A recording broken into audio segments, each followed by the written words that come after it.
राजा के यहाँ बुद्ध का जन्म हुआ। पिता ने ज्योतिषियों को बुलाकर भविष्य पूछा। उन्होंने कहा, ये तो यहाँ सम्राट होगा या तो यह साधु होगा। एक तरह से देखा जाए तो सच्चा सम्राट भीतर से साधु ही होता है।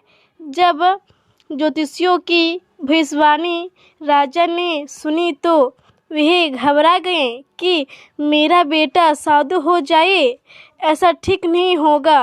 राजा ने पूछा, कोई उपाय बताइए, क्योंकि मैं चाहता हूँ कि राजा का पुत्र राजा ही बने।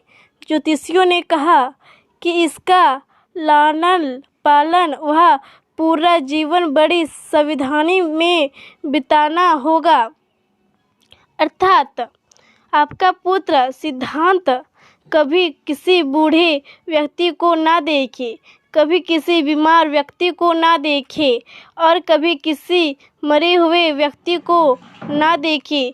जब तक ऐसा होगा तब तक वे राजा ही बने रहेंगे। अगर ऐसा नहीं हुआ तो वे साधु बन जाएंगे। राजा शुद्धधन ने अपने पुत्र सिद्धार्थ के लिए बढ़िया से बढ़िया बड़े बड़े महल, अच्छे से अच्छा भोजन, दासियों और खाने पीने के सामान आदि वस्तुओं के ढेर लगा दिए।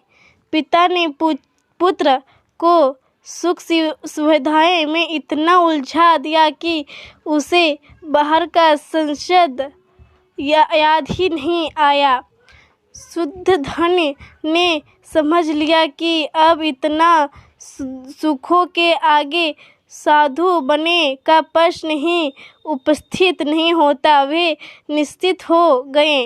राजा शुद्धधन ने बिल्कुल पक्की व्यवस्थाएं कर रखी थी कि उनका पुत्र सिद्धार्थ जीवन में कभी भी वृद्ध, बीमार और मृतक व्यक्ति को ना देखे सके, क्योंकि वे अपने पुत्र को खोना नहीं चाहता थे। सिद्धार्थ का जीवन ऐश्वर्य और सुख सुविधाएं में बीत रहा था। उनके जवान होने पर एक सुंदर कन्या ऐश्वर्या से उनका विवाह हो गया। विवाह हो जाने पर सुविधाएं की आधी चिंता मिट गई।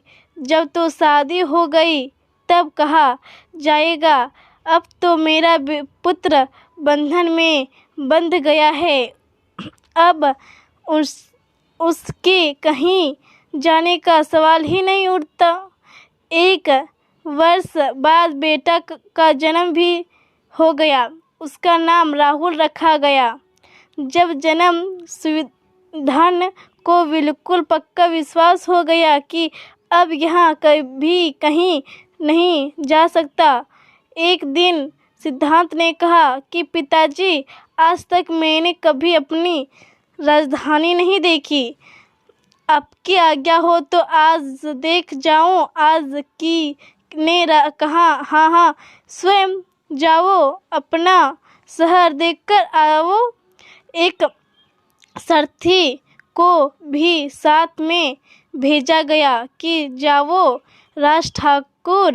राजकुमार को राजधानी घुमा फिरा लाओ। फिर भी राजा ने चक चौबंद इंतजाज कर रखा था कि कहीं चुंबक न हो जाए।